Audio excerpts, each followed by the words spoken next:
Aló, aló, ¿me escuchan atrás? ¿Ahí me escuchan? Suena con eco. Suena como eco. No me recuerdan los micrófonos de la iglesia. Nunca he usado un micrófono, así que voy a...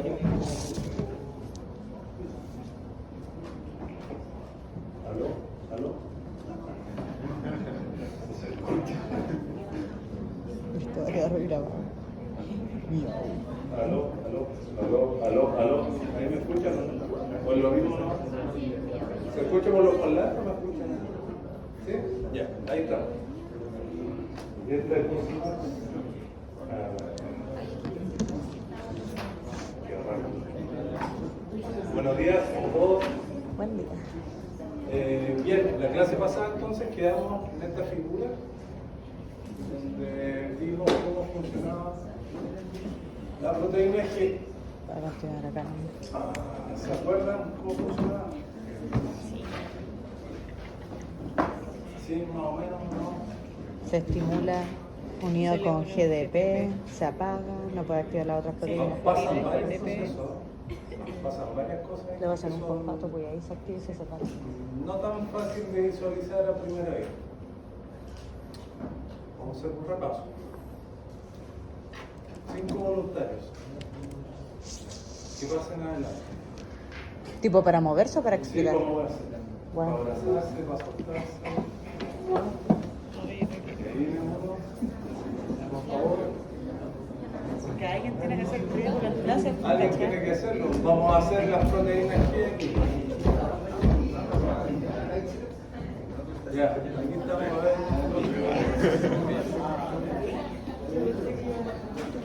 Muchas gracias por participar. Y después se acá arriba para que lo vean sus compañeros de atrás. Ustedes los conocen, no tengo para qué presentarlos, ¿o sí? ¿Se conocen todos o no? ¿Se pueden presentar, por favor?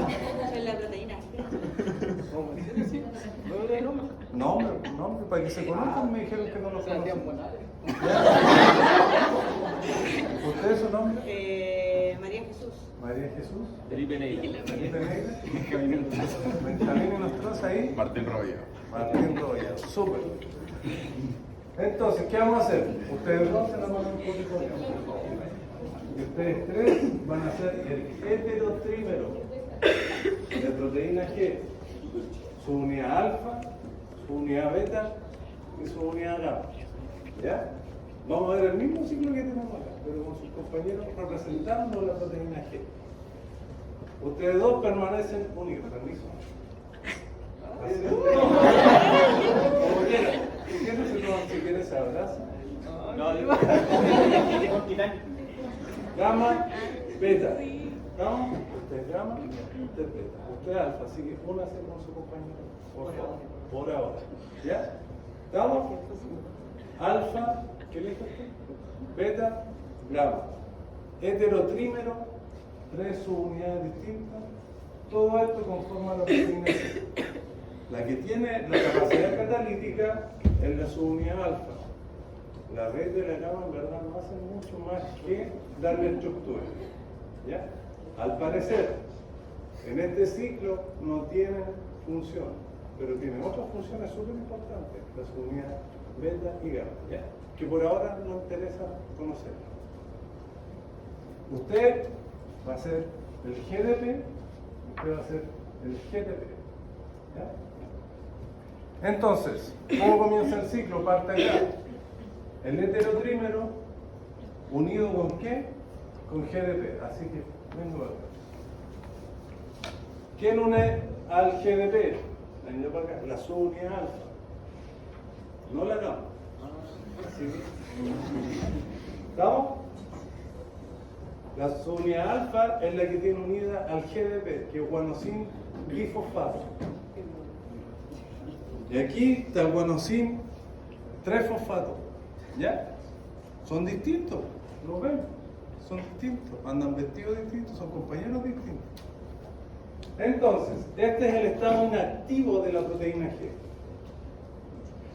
Cuando viene la señal, desde afuera de la célula, induce un cambio conformacional en el receptor, ese cambio en la estructura permite que se separe la subunidad alfa de la beta y de la gamma.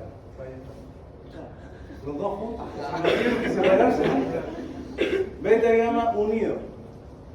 De nuevo, cambio conformacional y queda la subunidad alfa unida con GDP.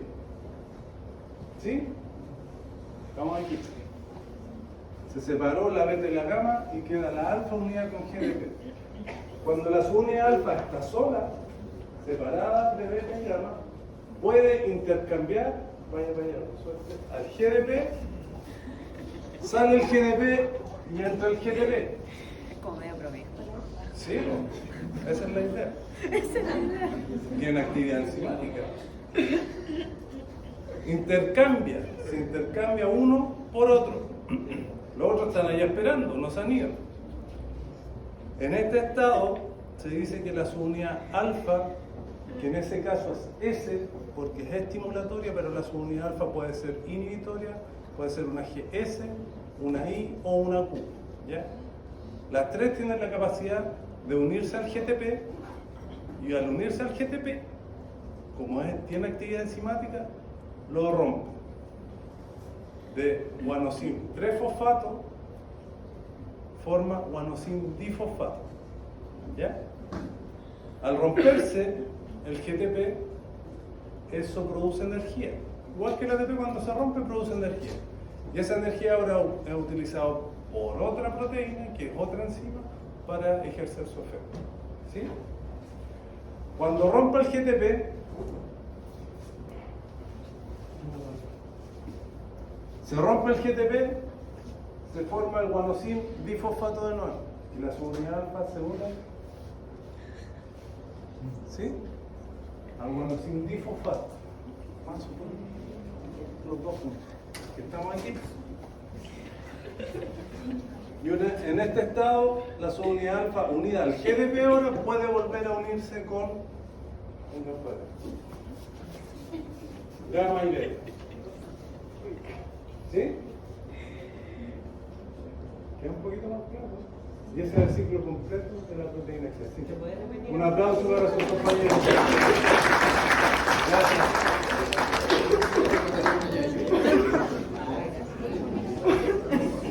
Secreto en el beta gamma.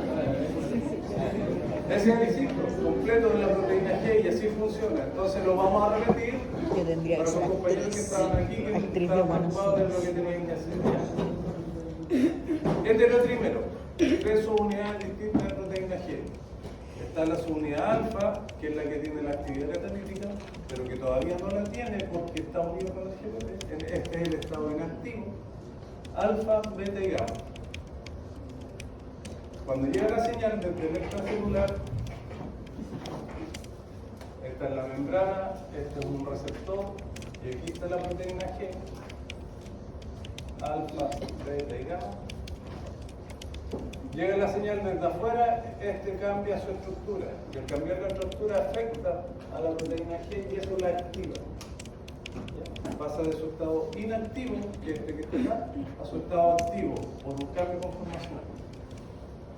Eso induce ahora que la subunidad alfa puede intercambiar, sacar el GTP y unir al GTP. Al pasar eso, se separa la subunidad alfa de la beta y de la gamma, y como la subunidad alfa tiene unido al GTP y tiene además actividad catalítica, lo hidroliza, lo rompe. Y eso genera energía. Y esa energía es utilizada ahora por otra proteína u otra enzima que está acá. Y vamos a ver inmediatamente cuál es. La subunidad alfa activa a esta otra enzima. Y una vez que la activa, después que hidrolizó el GTP, en GDP generó energía, activa la enzima, la subunidad alfa queda unida con GDP de nuevo. Y en ese estado puede unir nuevamente a la beta y a la gamma y vuelve a su estado inactivo. ¿Cuándo se va a activar de nuevo? ¿Cuándo pasa esto otra vez?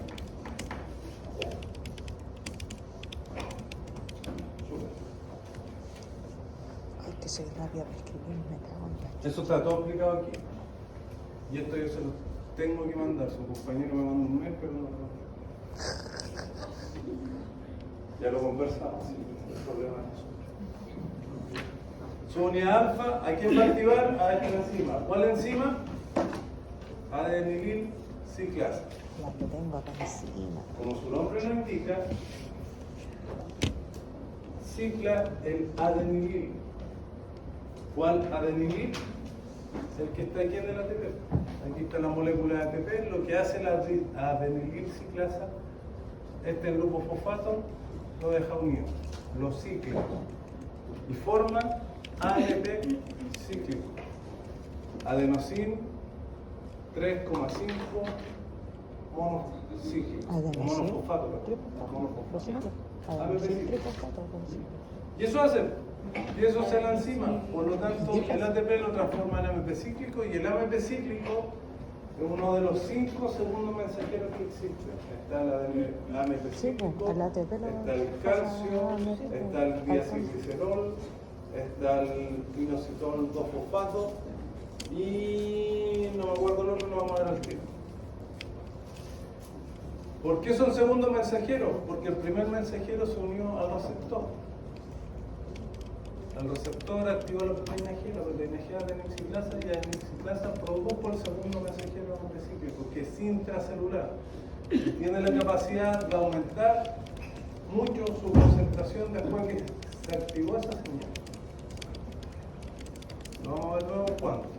¿Y qué gracia tienen los segundos mensajeros como el AMP cíclico? Es que el AMP cíclico puede activar a una enzima que es dependiente del AMP cíclico. ¿Y cómo se activan las enzimas?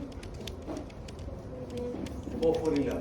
Entonces, esta proteína quinasa que estaba inactiva, cuando sabe que hay AMP cíclico, se activa. Y como es una quinasa, ¿qué puede hacer? Fosforilar a otras proteínas. Como por ejemplo esta proteína. La fosforila y genera la respuesta celular. ¿Sí?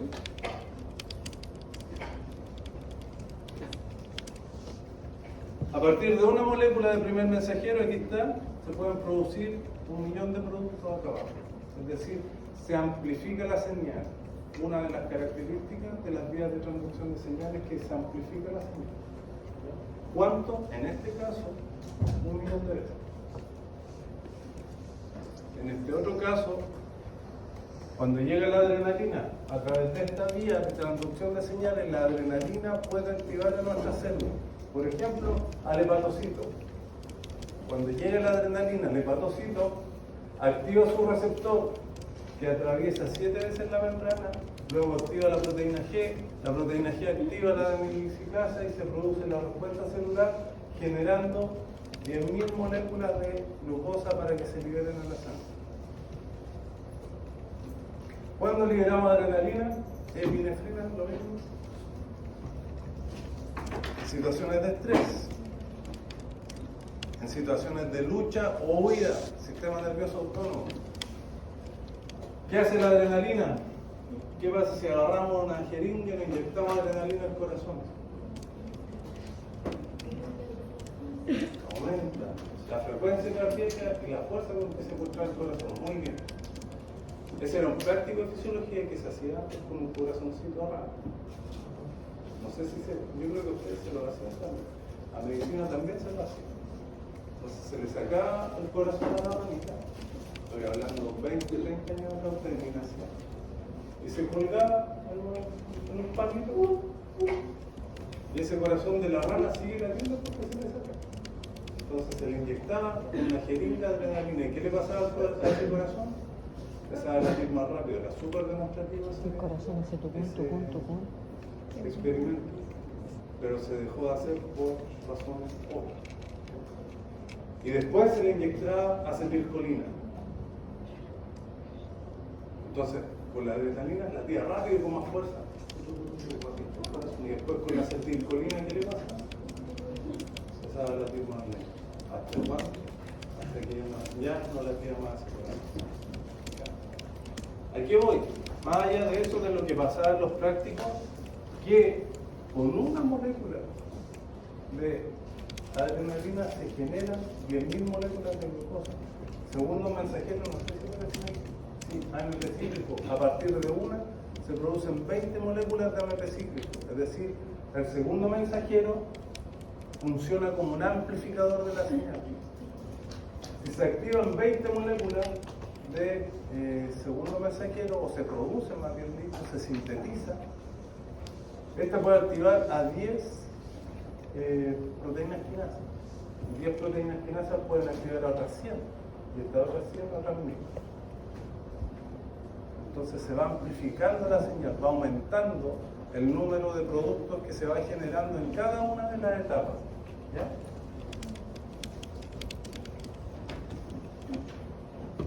Estamos en los amplificadores, se está amplificando la señal. ¿Cuáles son los amplificadores? Adenina ciclasa. ¿Cuáles son los transductores de la información? El principal, proteína G. Entonces vamos pasando por receptor, transductor, amplificador. ¿Ya? También se les denomina esto en algunos libros efectores internos. Lo vamos a usar como sinónimo nosotros. ¿Ya? El receptor, transductor. Otro amplificador que funciona de una manera similar, es decir, se activa por proteína G en la fosfolipasa C. Fíjense ustedes la ubicación de esta, están en la membrana. En verdad este dibujo está medio mal hecho, deberían estar en la membrana, pero sin lado extracelular. ¿Ya? Deberían estar hacia dentro de la membrana, como este. Fosfolipasa C. Y la fosfolipasa C, después de que la subunidad alfa de la proteína G la activa, transforma el inositol 2-fosfato, que es un fosfolípido que está en la membrana, lo transforma en inositol 3-fosfato y diacilglicerol. Ambos segundos mensajeros.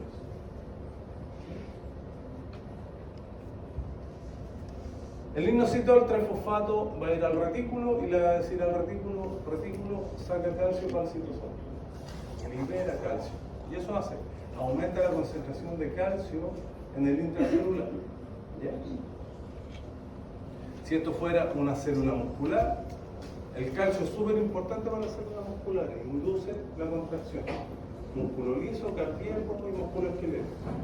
En los tres, si hay calcio en el citosol, se va a contraer ese músculo. Y por otro lado, el diacilglicerol, que es un derivado del inositol 2-fosfato, tiene la capacidad, fíjense ustedes, de activar también una quinasa, que es distinta a la proteína quinasa A, que activa la AMP cíclico. Es una proteína quinasa C. Diacilglicerol activa proteína quinasa C, y la proteína quinasa C, como es una quinasa, va a fosforilar a otra proteína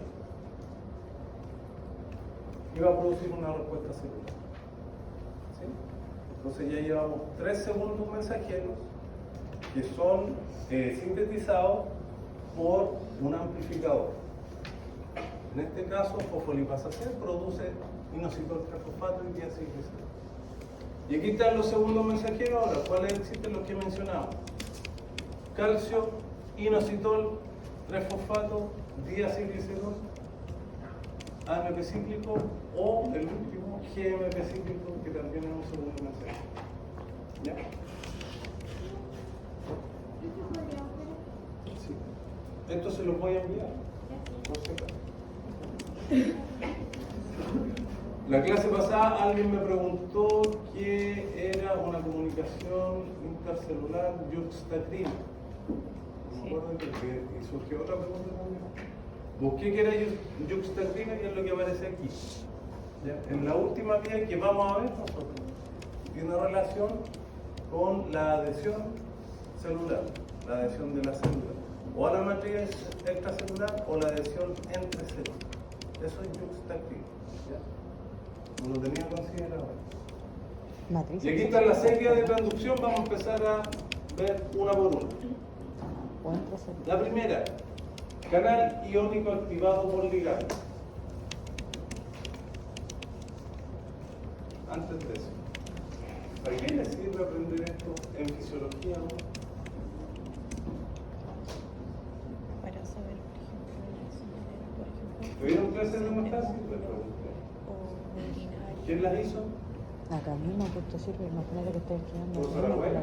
y ver Ogalde. todo lo que produce, las contracciones de Profesor nuestra Ogalde, cara. le hablo de homeostasis, seguramente le hablo de osmosis, de transporte. La pura ¿Por qué son osmosis ya tiene que ver importantes esos con el contenidos? tema Y verlo en la primera de la clase de aparición en la fisiología como salida, esta. pues también, pues sí o no, junto con proteínas, ¿Será con importante? formación. ¿Por qué? Ese es. Por un factor de eso, Sin ganas, porque imagínate, con sueño. como La importancia de medicamento, esto por ejemplo, está dado medicamentos, porque estas vías de traducciones de señales ustedes las van a ver después en los siguientes contenidos. Por ejemplo, esto que ven aquí lo van a aplicar ustedes en el sistema nervioso, en la sinapsis, porque la mayoría de los neurotransmisores utilizan este mecanismo de transducción de señal a través de un canal iónico activado por ligando junto con este otro. ¿Ya? Son dos mecanismos que utilizan los neurotransmisores para poder comunicarse entre una célula y otra. Y los otros mecanismos también son importantes porque los van a ver, por ejemplo, van a ver en endocrino, las células endocrinas funcionan a través de este tipo de receptores, también, los otros los pueden ver en el sistema muscular también, esto también lo van a ver en el sistema muscular, entonces hay que tener una base para después llegar a lo que van a ver en los siguientes contenidos, ¿ya? Esa es un poco la idea de que aprendan estos contenidos de transducción de señales.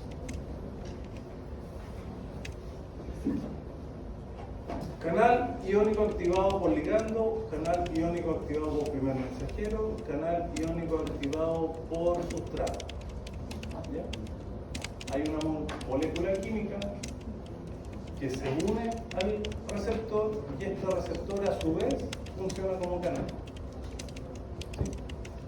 Como lo indica este monito, esta figura. Y no solo una señal química, sino que también a esto nos puede abrir una señal eléctrica, como bien dice ahí, un potencial de membrana. ¿Cómo se abrirá un canal por una señal que no sea química, sino que sea eléctrica? ¿Perdón? ¿Por voltaje? Sí, por voltaje. ¿Cómo una proteína detecta voltaje? No, estamos aquí en la membrana plasmática y tenemos una proteína aquí.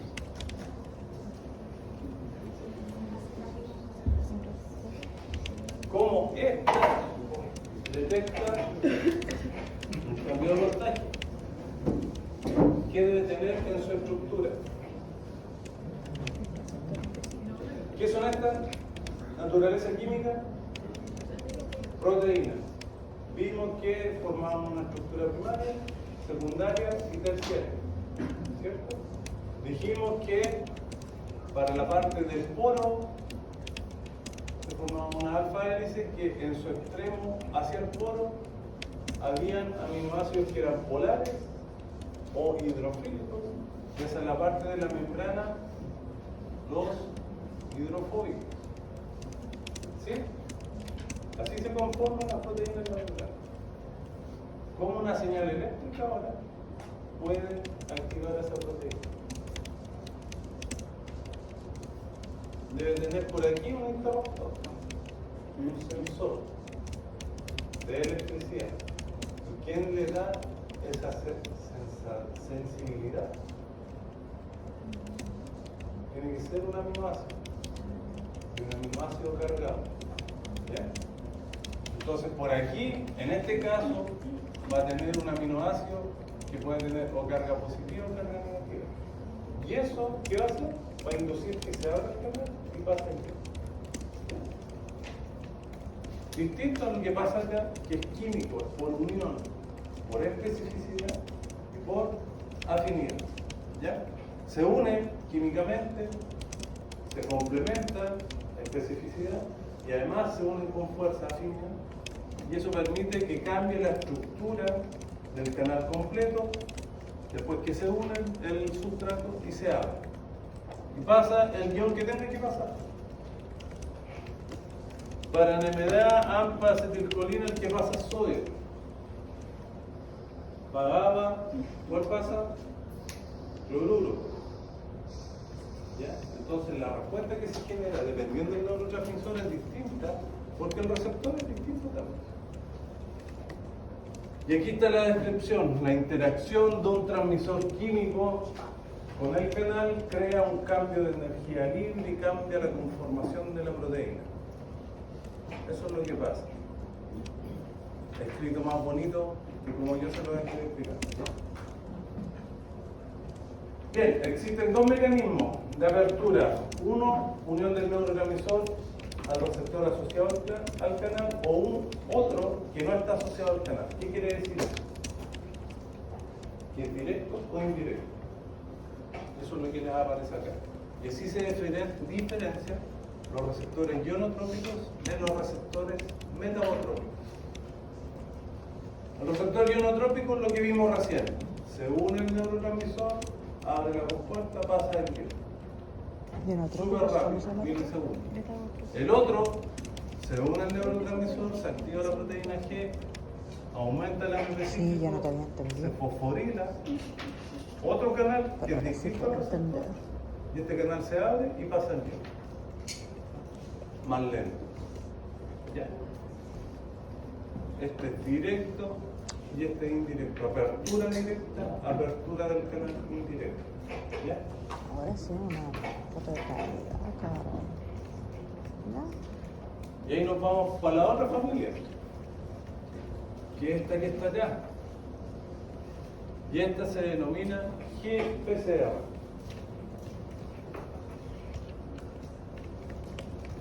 Del inglés, receptor acoplado a proteína G.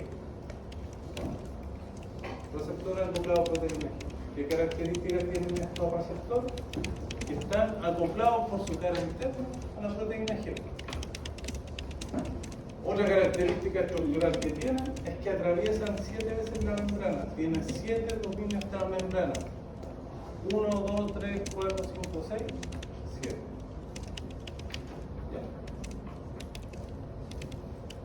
La proteína G a la cual están asociados a estos receptores puede ser de 3 tipos, y me refiero a la subunidad alfa. La subunidad alfa de esta proteína G puede ser GS, GI o GQ. La GS viene del inglés estimulatoria, la GI inhibitoria y la GQ es una mezcla entre las dos cuestiones. ¿Ya? Generalmente es activadora, pero también puede ser inhibitoria. ¿Ya? ¿A quién activa este tipo de receptores? Ya lo vimos, adenilciclasa, fosfolipasa C o guanilatoxiclasa.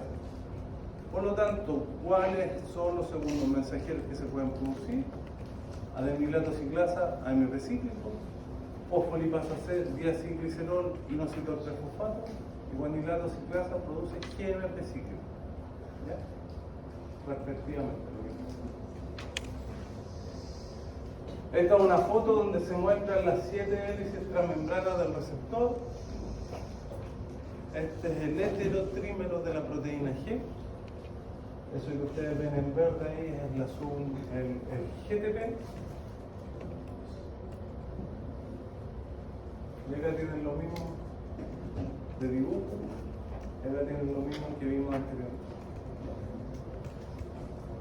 ¿Cuáles son las señales que son traducidas por la proteína G? Todas las que ustedes ven ahí. Muchas. Acetilcolina, el receptor muscarínico, adenosina, angiotensina, cannabinoides, catecolamina, colecistoquinina, dopamina, serotonina, oxitocina, opioides, olores, luz. Muchas señales son traducidas por este tipo de receptores y por esta vía de señalización intracelular.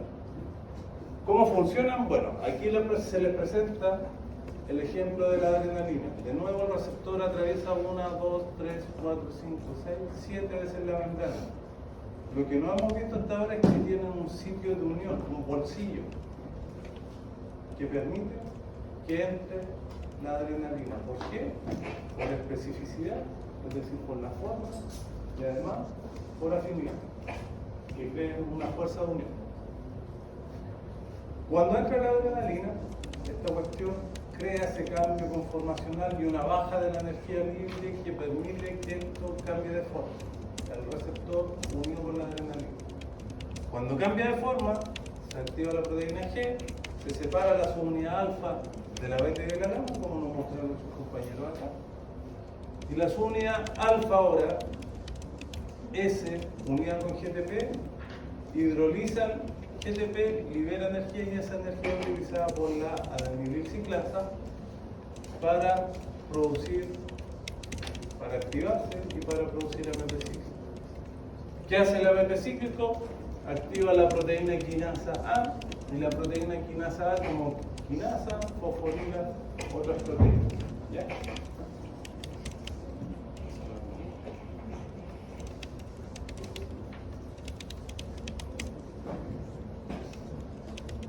Otro ejemplo de cómo funcionan los receptores acoplados a proteína G, pero lo anterior fue con proteína G estimulatoria, su unidad alfa. Este es un ejemplo de proteína G, pero inhibitoria.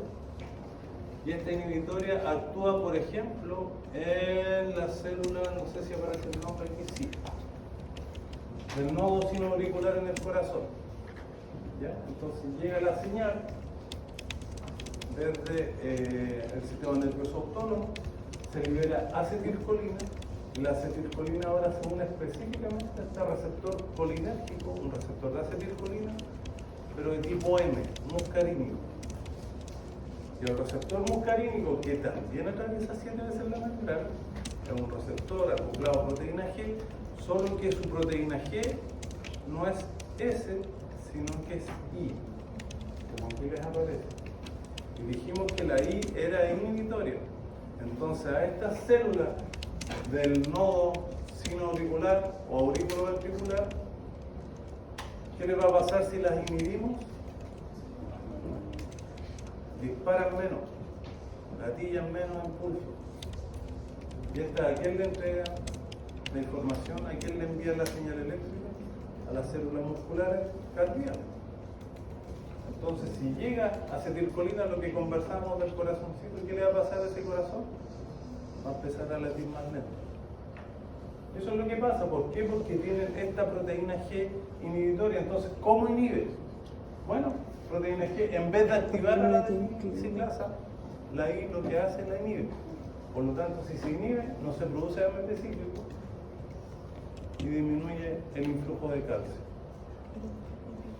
Y por otro lado, esta proteína GI también abre canales de potasio, Y me gusta porque sale. específicamente de potasio. Y de esa forma también puede inhibir a esta célula que es eléctrica porque se induce una hiperpolarización. ¿Cómo el potasio induce una hiperpolarización? Pregunta para ustedes. Tenemos una membrana, tenemos un canal de potasio. La proteína GI lo que hace es saca el potasio. ¿Por qué eso produce hiperpolarización?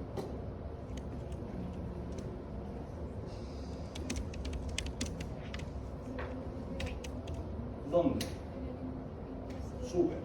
¿Qué dijo? La respuesta, dijo la respuesta que esperaba en masa de todos ustedes. ¿Qué pasa si sacamos iones positivos desde dentro de la célula? Queda más negativo por dentro. Súper. Y afuera queda más positivo. Si estamos sacando cargas positivas. ¿Cierto? ¿Cómo es la polaridad normal de una membrana? Así. La más positiva por dentro y más positiva y más negativa. Más positiva por fuera y más negativa por dentro. ¿Cierto? Eso es lo normal, eso es lo fisiológico. Pero ¿qué pasa si ahora estamos haciendo más negativo adentro porque se abren estos canales de potasio? La membrana se hiperpolariza. Y esa es una señal negativa si esta es una célula eléctrica. Es decir, cuesta más activarla porque está hiperpolarizada. No se activa esta la proteína G, dice. ¿Qué es lo que Los pasa? sistemas de señalización detectan todo esto que ustedes ven aquí. ¿Cuál es el sistema de señalización? Los que están acoplados a proteína G. Ya lo vimos que eran muchos, solo aquí para destacar que las proteínas G, dependiendo de la vía que se está activando, son distintas. Ya dijimos que estaba la S, la I y la Q, pero también están estas otras. Y ahí le cambian el nombre, ¿por qué? Porque la señal, ¿qué significa esto? ¿Quién sabe en inglés? Sabores. Estos sabores, dulce y pasta, tienen una proteína G, la vía de señalización es a través de una proteína G del gusto. Le cambiaron nombre. Olores, geol, de olfato, de oler. La de la luz, en vez de llamarse proteína G, se llama T. Son específicos para cada vía de señalización. Lo que me interesa que sepan es que hay otras proteínas G también que son activadas por estímulos específicos y se les dan nombres específicos también. Pero son proteínas G. ¿Ya? Ya llevamos dos familias. Esta es la tercera. Receptores enzimáticos. Esto lo van a ver en insulina, porque el clásico ejemplo de esta vía de señalización es la insulina. Me refiero, lo van a ver en endocrino y en gastrointestinal. ¿Qué características tienen este tipo de receptores? Que el mismo receptor tiene actividad enzimática. Los anteriores ninguno tenía actividad enzimática. Uno atravesaba 7 veces la membrana, el otro era un canal iónico. Este receptor, en su propia estructura, tiene una enzima por la cara citosólica del receptor, por dentro de la célula. Y otra característica es que atraviesan una sola vez la membrana. Entonces son distintos de los anteriores. ¿Ya? Se une el sustrato al receptor y eso crea un cambio de energía libre que permite que por la cara citosólica se autofosforile el receptor. Ejemplo clásico, insulina, ¿dónde está? Este que está aquí, y factores de crecimiento en general. ¿Cuáles son los factores de crecimiento? Los factores que permiten que la célula se multiplique. ¿Ya? No es que crezca la célula, sino que se multiplique. Fíjense ustedes que todos tienen en común que tienen dominios dentro de la célula que se pueden fosforilar y se autofosforilan, y estos dominios están dados principalmente por dominio tirosin-quinasa. ¿Por qué se llamarán así? ¿Por qué se llama tirosin-quinasa? Porque utiliza residuos de tirosina. Porque tiene residuos de tirosina. Y en la clase anterior que dijimos que la tirosina, ¿qué capacidad tenía? De unir al fosfato. La tirosina, ¿cuál otro? La treonina y la serina. ¿Ya? En este caso son dominios tirosin-quinasa. ¿Cómo funcionan? ¿Este es de la insulina? Sí.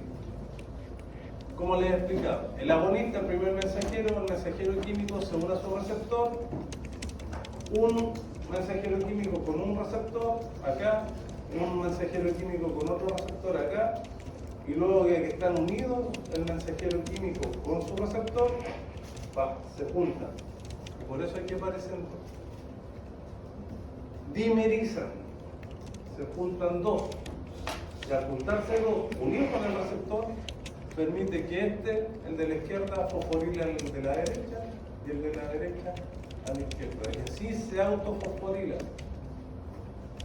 Se activa por un grupo fosfato, donde en los residuos de tirosin-quinasa. Y como quedan activos y ahora tienen actividad enzimática, ellos mismos pueden fosforilar a otra proteína. ¿Cuáles proteínas? Las que ustedes ven aquí. GRB2, SOS, RAS, más quinasa. No les voy a pedir que se aprendan estos nombres, lo que me interesa es que se activa la vía de señalización. Y esta fosforila esta, y esta fosforila esta otra, y esta fosforila esta otra, y esta otra, así, todas se van fosforilando hasta llegar a la MAP quinasa. La MAP quinasa es importante porque es la vía común de la vía de transducción de señales de los receptores enzimáticos. Generalmente el blanco es MAP quinasa. ¿Y la MAP quinasa qué hace? Va al núcleo y transcribe genes. ¿Para qué se transcriben los genes? Para expresar proteínas. ¿Ya? Y este es el de la insulina, el ejemplo clásico de un receptor enzimático, que funciona igual como, o muy parecido como el anterior. Bien, la insulina se une a su dominio extracelular, que es el alfa. El receptor de insulina tiene un dominio alfa y uno beta. El alfa es el que tiene el bolsillo de unión para la insulina. Entonces viene la insulina, se une, viene otra insulina, se une, y dos receptores unidos con la insulina, cada uno con una insulina, dimerizan. Y cuando dimerizan, por la cara extracelular, se fosforilan, se autofosforilan. Y eso ahora activa una proteína específica intracelular que se llama IRS1. Y se llama IRS1 porque es sustrato receptor de insulina, que está intracelular. Y ese IRS fosforilado, que lo fosforiló el receptor, que es enzimático, activa una vía de señalización que finalmente lleva a la transcripción de nuevas proteínas relacionadas con la vía de la insulina y también relacionadas con la producción de transportadores de glucosa. ¿Ya?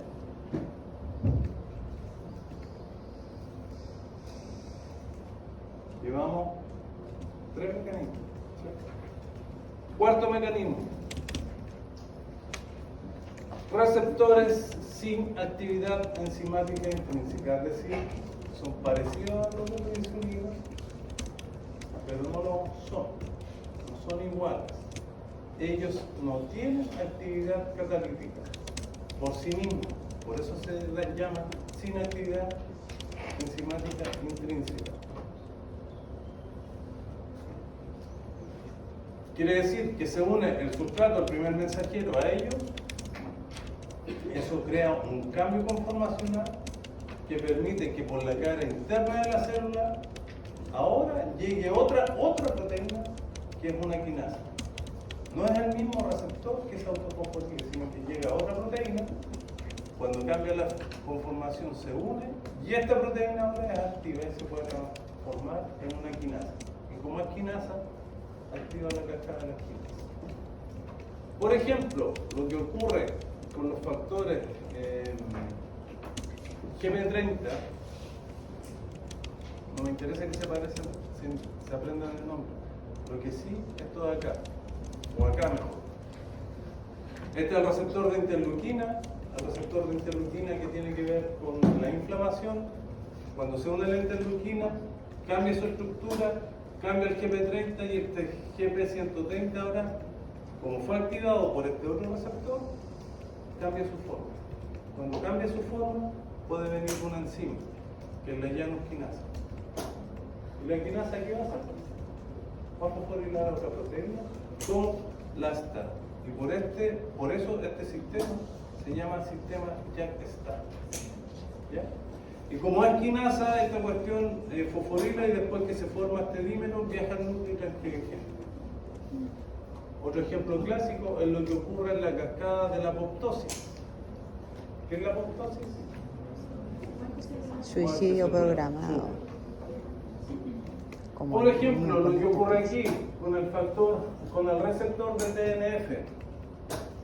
Llega el factor de necrosis tumoral, se une a su receptor, que no tiene actividad enzimática, el propio receptor, pero si se une el TNF, viene otra proteína que tiene actividad catalítica.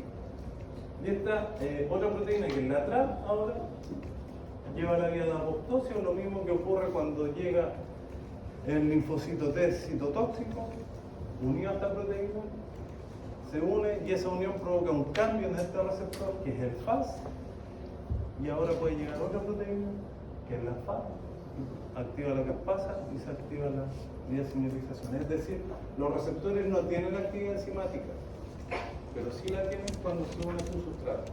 ¿Ya? Y lo último de vía de transducción de señales es lo que ven acá. Receptores de adhesión. Y esto en verdad no transducen la señal, como les indiqué la semana pasada, que se veía un primer mensajero, un receptor, un transductor, un efector, un amplificador. No, esta cuestión transduce la señal, sí, pero solo va a adherirse. ¿Adherirse a qué? A membrana, a la matriz intracelular y al citoesqueleto. ¿Cuáles son los cuatro que ustedes ven aquí? Las cuatro familias: integrinas, caderinas, N-cama y selectina. En la matriz extracelular hay harto calcio, por lo tanto necesitan sitios de unión de calcio. Y por eso este tiene 1, este tiene 4, este otro tiene 1. Y las integrinas tienen dos unidades, alfa y beta, que se unen por su cara externa a la matriz extracelular a través del calcio y en su parte interna al citoesqueleto. Las caderinas, 4 sitios de unión. Las NCAM tienen sitios de unión para los cisteínas que están en las proteínas que están en la matriz intracelular a través de los grupos fosfatos, y las lectinas, adhesión. Profe, ¿Ya? ¿podría repetir un poco de nuevo en qué se basan los receptores de adhesión? Que no entendí nada. En la unión de la matriz intracelular con el citoesqueleto. Esa es su función principal. ¿Sí? ¿Cómo lo hacen? La matriz extracelular es rica en calcio y es rica en proteínas también. Por lo tanto, necesitan sitios de unión de calcio para poder unirse por fuera, y por dentro se unen al citoesqueleto. Con eso, me interesa más que se aprenda la otra. Y estos también, receptores esteroidales. Como dijimos, los receptores esteroidales o las hormonas esteroidales vienen del colesterol. El colesterol es hidrofóbico, por lo tanto puede atravesar libremente la membrana.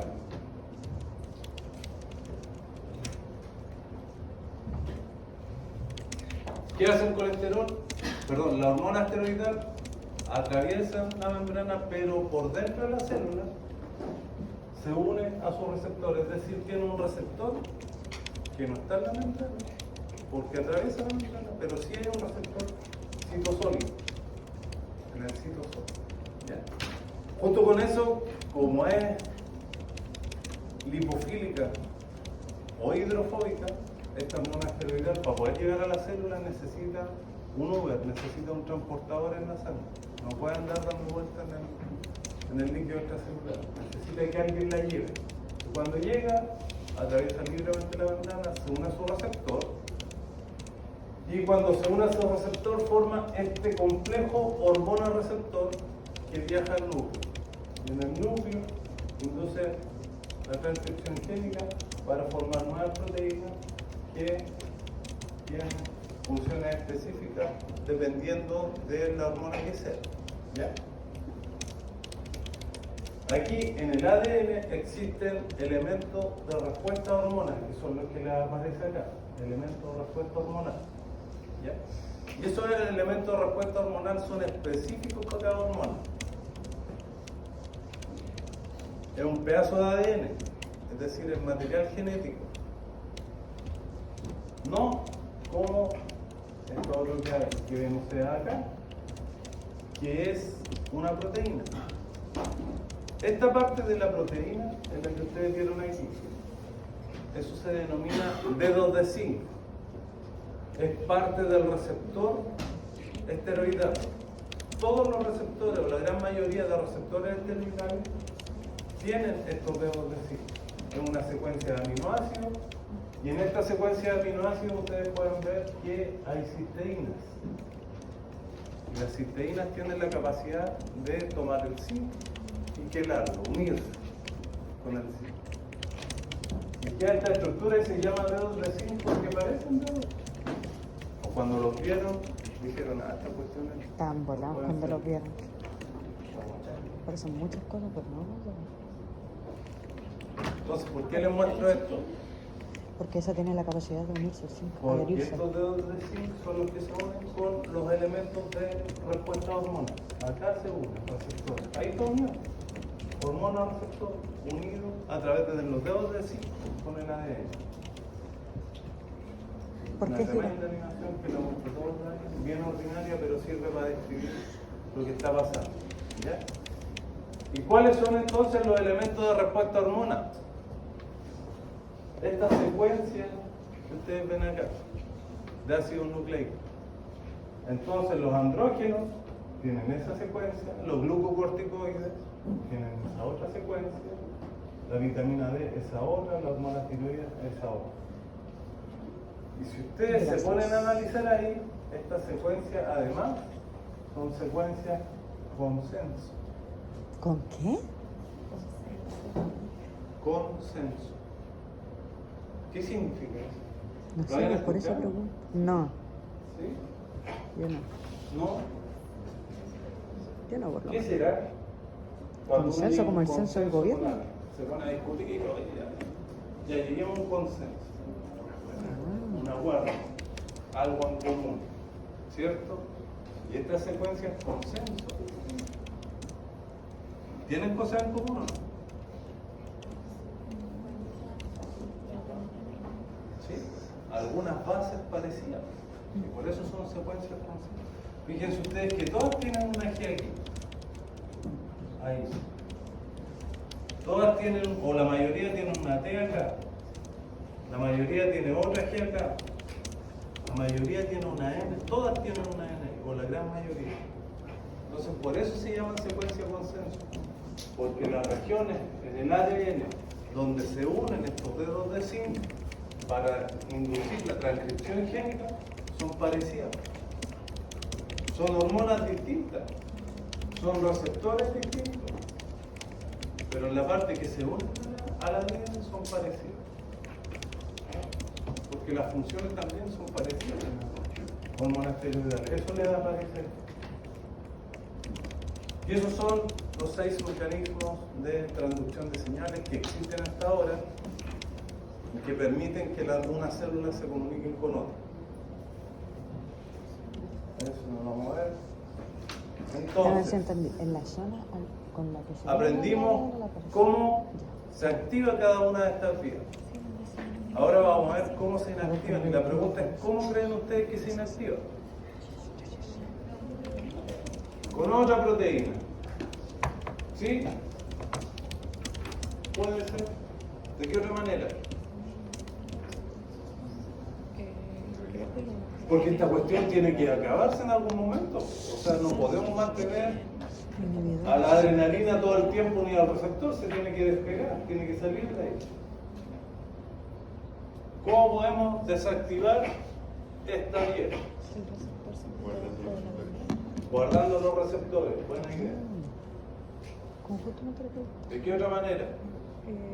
Viene el segundo mensajero con capacidad. Cambios conformacionales en las proteínas, súper bien.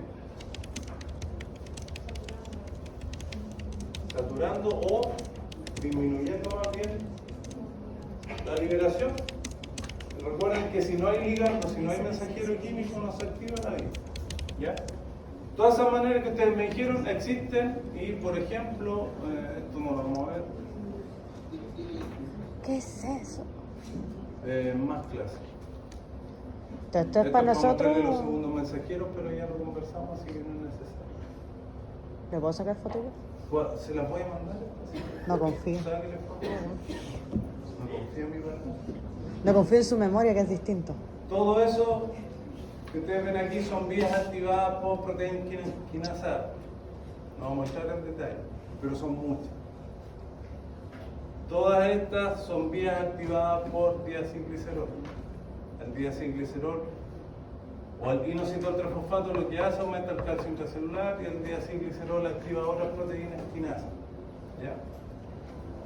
El calcio, otro segundo mensajero, tiene sus vías específicas para poder llevar a cabo la señalización. Todas esas vías son las que dependen de calcio, el GMP cíclico. Ahora, ¿cómo se termina el mensaje? Cambio conformacional, dijo aquí el compañero. Sí, cambio conformacional. Por ejemplo, cambiemos conformacionalmente, cambiemos la estructura de este receptor. Yo les dije que la mayoría de las veces, una fosforilación activaba las proteínas, pero en este caso, una fosforilación inhibe a la proteína. Le estamos cambiando su forma por agregándole un fosfato. Y si le cambiamos la forma ya no es la misma proteína, por lo tanto, este receptor, si está fosforilado, no va a funcionar. Una forma de apagar el mensaje. Otra forma es secuestrando el receptor de la membrana. Y eso lo hacen, en este caso específico, para el receptor de adrenalina, esta proteína que se llama beta-ARC. ¿Quién es Esta el secuestrador beta-ARC, acá? ¿cómo? ¿Cómo se llama el secuestrador? Beta-ARC. La beta-ARC es una quinasa que permite fosforilar al receptor por la cara interna. Y eso ahora es una señal para que una proteína que se llama arrestina, la beta-arrestina, agarre todo el receptor y lo lleve para dentro de la célula. Y si no hay receptor en la membrana, por más adrenalina que llegue, no va a poder ser activo. Otra forma de finalizar el mensaje. Arrestina. ¿Era el terrestre la arrestina? Otra forma de terminar el mensaje es agarrar todo este pedazo de membrana y llevarlo para dentro de la célula, para que no esté afuera. ¿Y eso quién lo hace? Esta proteína que se llama clatrina, que es esta que está acá. ¿Cómo se La escribe eso? clatrina, Ahora cuando sí. se junta un polímero, varias clatrinas juntas, forman esta estructura que parece una pelota de fútbol. Cuando se mira la pelota de fútbol por dentro de la célula, se ve horrible que es la tele. En el data se ve, pero forma una invaginación como una pelota. Entonces todo lo que está en la membrana se empiezan a juntar las clatrinas, la agarran y lo llevan para adentro, sacan los receptores de la membrana. Y así no hay receptor, por lo tanto si no hay receptor se apaga la señal. Otra manera es transformando el segundo mensajero en otra cosa. En este caso, transformando el AMP cíclico en AMP lineal. Ya no es cíclico, sino que es lineal. Por lo tanto, este, que es lineal, ya no es segundo mensajero. Eso se puede producir o se sintetiza AMP lineal por una proteína específica que son las fosfodiesterasas. Transforman al cíclico en lineal, por lo tanto, eliminamos el segundo mensajero. Destrucción o alteración de segundo mensajero por enzima específica. Se apaga la señal. Lo mismo acá. Transformando el diacilglicerol en otra cosa. Y eso lo hace la fosfolipasa 2 que transforma el diacilglicerol en ácido araquidónico. Entonces ya no funciona el diacilglicerol como segundo mensajero. Se destruye o se altera el segundo mensajero. Y lo último, por hoy,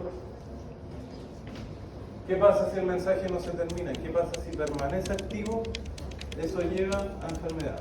Lleva a una proliferación celular, por ejemplo, si un mensaje de proliferación celular se mantiene activo, empieza a crecer la célula y eso lleva al cáncer. ¿Ya? Esto es un ejemplo que se le pone del receptor de tirosina, perdón, del receptor tirosinquinasa del factor de crecimiento lidermal, un factor de crecimiento. Este está solo, llega al EGF, que es su sustrato, se activa y se autofosforila. Eso es lo normal. Pero hay mutaciones que inducen que la parte extracelular del receptor no esté. Y además, que por la parte intracelular queda activo constitutivamente. Constitutivamente activo significa que está activo siempre. ¿Cómo se produce eso? Por mutaciones. Entonces este es el mismo receptor, pero mutado. Por eso las mutaciones genéticas son importantes porque inducen este tipo de enfermedad. Entonces, existen mutaciones en el ADN y eso lleva a transformación en las proteínas. Y eso es lo que les aparece en la parte de acá. ¿Ya? Esta es la parte normal. ¿De qué? De los protooncogenes. oncogene es igual que un prototipo. Proto significa que puede llevar a. ¿Ya? Oncogenes, genes de cáncer. ¿Ya? Existen normalmente en nuestras células y en nuestro ADN protooncogenes, que son estos que están aquí, simbolizados con rojo o con rosado. ¿Ya? Como son genes, los genes expresan proteínas. Y estos protooncogenes también expresan proteínas, que son proteínas normales, que son las que ustedes ven aquí, que tienen un crecimiento y una diferenciación normal. Si viene este plegamiento proteico que puede ser alterado, hay sistemas de control, como esta otra proteína, que es la proteína P53. Entonces la P53 es como un prevencionista de riesgo. Va detectando lo que está malo, y si está malo lo agarra y lo destruye. Pero si está bueno, pase adelante, siga su función. ¿Sí? Es como una aduana. Es como una aduana, tal cual. Y por otro lado, en los genes también tenemos genes que expresan la proteína P53. Eso es lo normal. Y este es un gen supresor de tumor porque expresa la proteína P53 que controla el crecimiento de las proteínas que codifican el ADN en los protooncogenes. ¿Sí? ¿Me van siguiendo? Si no me van siguiendo. ¿Puedes repetir esa última parte, por favor? El ADN expresa proteínas. Este protooncogen expresa una proteína que tiene un crecimiento normal. Como es un protooncogen, puede que dé una proteína media alterada. Cuando la da alterada, viene la aduana, que es la P53, la controla. Estos genes que codifican para la proteína P53 u otra, se denominan genes supresores de tumor. ¿De cuáles tumores? De los que pueden codificar los protooncogenes. Estamos hablando de ADN. Entonces, ¿qué pasa en las mutaciones? Como lo que vimos anteriormente. ¿Qué es lo que se muta? El ADN. ¿Dónde? Se puede mutar aquí, bueno, en cualquier parte en verdad.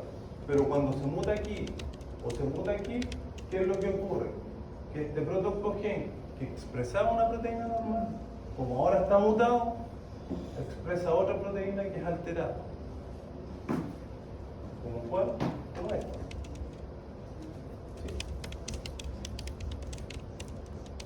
Y esa proteína alterada lleva a una transformación celular, porque no es la proteína normal, es una proteína distinta. ¿Cómo ocurre eso? Por mutaciones, que se cambie una base por otra, de lesiones, cortamos un pedazo de ADN, amplificaciones, que se agregue un pedazo de ADN, o un control alterado. ¿Ya? Entonces, este protooncogen ahora se transforma no en un protooncogen, sino que se transforma en un oncogen, un gen que produce tumor, cáncer. ¿Ya? ¿Por qué? Porque está mutado. Y por otro lado, el sistema de control va a estar deficiente porque es una proteína alterada. No lo va, si estuviera la P53 normal, no lo va a poder controlar, porque tiene una proteína alterada, ya no es la misma, normal.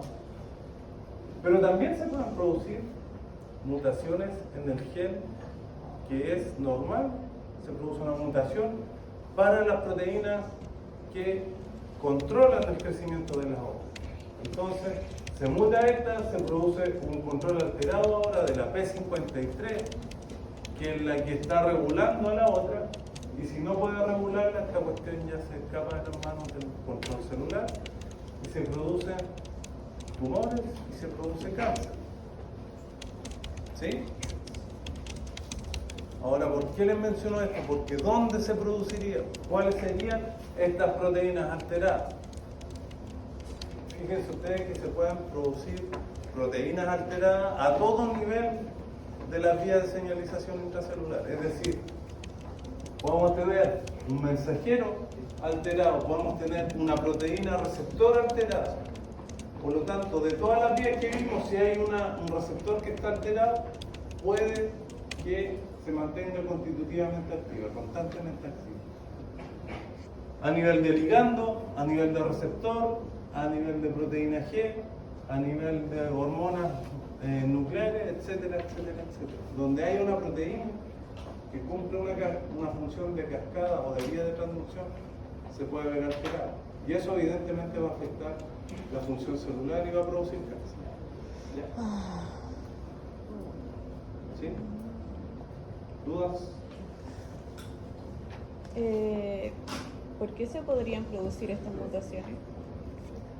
Por diversos, Por cualquier cosa. por la luz.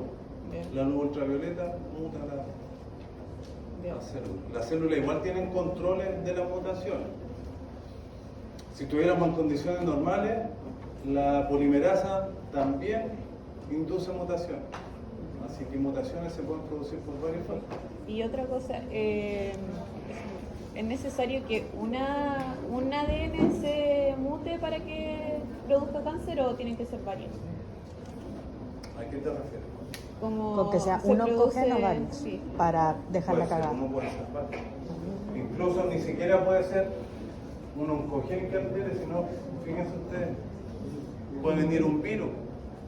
Nos salvamos con el coronavirus. Si el coronavirus hubiese causado una mutación genética como esta, se puede Esa es la inducir hueá que cáncer. dice mi Hay abuela, que los reptilianos virus de China que están inducen haciendo tumores, que inducen cáncer, porque producen estas mutaciones de lesiones o amplificaciones del material genético. Ay, qué terrible, imagínate que No sé eso si hubiese respondo. pasado. Sí. Qué terrible. Bien, Imagínate que el lo dejamos hasta coronavirus aquí. se afecta a la- Muchas gracias por su atención. Gracias. Yo no tuve coronavirus, callé de eso. Yo tuve una vez y mi hermana pensó que nos íbamos a morir y gritaba en la casa, bueno, era terrible. Bueno, te voy a cortar un poquito la grabación, ya terminamos la clase.